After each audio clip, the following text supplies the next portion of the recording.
Ini orang high pressure ini. Ini hebat. Alat-alat pemadam ini diberikan BNPB Satgas Penanggulangan Bencana Karhutla di Sumsel. Bantuan tersebut juga termasuk APD untuk petugas pemadam Karhutla. Selain bantuan alat, BNPB juga akan memperpanjang teknologi modifikasi cuaca dengan hujan buatan di provinsi ini, hingga potensi awan hujan tidak memungkinkan lagi dilakukan TMC.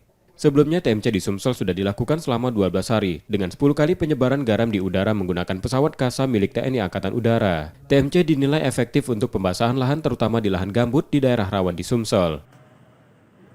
TMC sesuai kebutuhan, ya. Nggak dibatasi. Nanti mudah-mudahan sampai dengan tidak bisa lagi dilakukan TMC, gitu. Karena memang kan TMC harus ada teknologinya secara khusus. Intinya kalau bahasa awamnya itu ketika ada awan hujan itu, kemudian diberi garam atau kimia, sehingga hujan bisa datang lebih cepat dan lebih deras.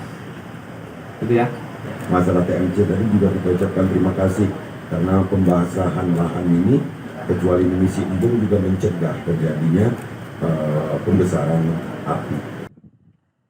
Selain TMC, BNPB juga memberikan bantuan 6 helikopter waterbombing dan 2 heli patroli yang sudah beroperasi di Sumatera Selatan.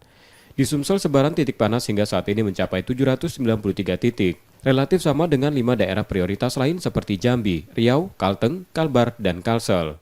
2 daerah di Sumatera Selatan yang dengan jumlah titik panas terbanyak, lebih dari 100 yakni Musi Banyuasin dan Musirawas Utara. Purwantoro, Kompas TV, Palembang, Sumatera Selatan.